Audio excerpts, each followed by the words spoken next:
Sir मेरा एक सवाल है, क्या मैं पूछूं? बिल्कुल पूछिए।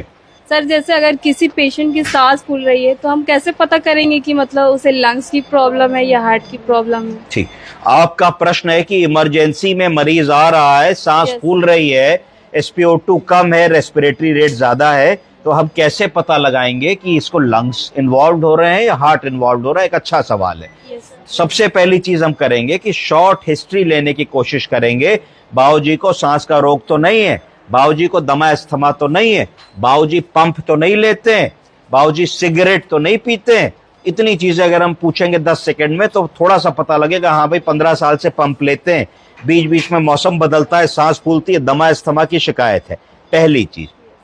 दूसरी चीज हम पूछेंगे, बाबूजी को कोई हार्ट की शिकायत तो नहीं है, बाबूजी थोड़ा चलते हैं तो छाती में दर्द तो नहीं बताते, बाबूजी जब पैर लटका के बैठते हैं तो पैरों में सूजन तो नहीं आ जाती, बाबूजी जब सुबह उठते हैं तो फेशियल पफिनेस, चेहरे में थोड़ा सूजन, आंखें मोटी मोटी तो नहीं लगती, बाबूजी को ब्लड प्रेशर की बीमारी, डायबिटीज की बीमारी, थायराइड की बीमारी, कोई बीमारी तो नहीं है। इतनी बातें पूछने से बहुत सारे क्वेश्चंस का आंसर हमको मिल जाएगा।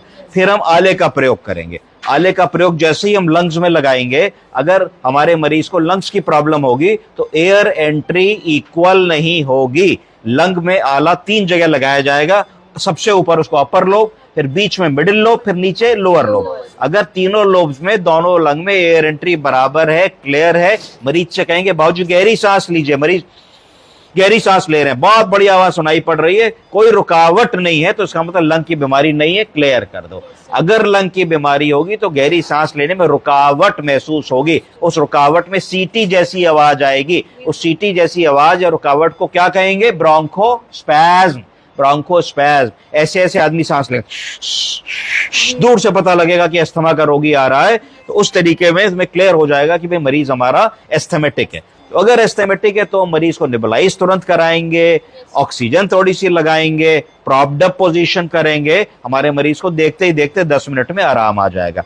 अगर हार्ट का मरीज है तो इसका मतलब कहीं बीपी बहुत ज्यादा तो नहीं है जिसकी वजह से हमारे मरीज की सांस फूल रही है, कहीं ऐसा तो नहीं कि हार्ट का पंप वीक हो गया है, इजेक्शन फ्रैक्शन बहुत पुअर है और वॉल्यूम ओवरलोड में मरीज है और उसकी सांस फूल रही है, तो उस केस में बीपी देखेंगे। अगर बीपी ज्यादा है और सांस फूल रही है, पैर में सूजन है और लंग्स में फाइन क्रेप्ट्स आ रही हैं, पैरों में पिटिंग एडिमा आ रहा है और हिस्ट्री भी पॉजिटिव है, तो हम लेसेक्स की दवा का इस्तेमाल करेंगे। डायूरेटिक, कोई भी डायूरेटिक अगर हम लगाएंगे, लेसेक्स, टॉर्सेमाइड, फुरासेमाइड, एल्डेक्टोन, स्पाइरोलेक्टोन, गाइटेनिक्स, तो इन दवाओं को देने से मरीज को 500-700-800 ml पेशाब हो जाएगी। जैसे ही 500-700-800 ml पेशाब घंटे भर में होगी तो जो वॉल्यूम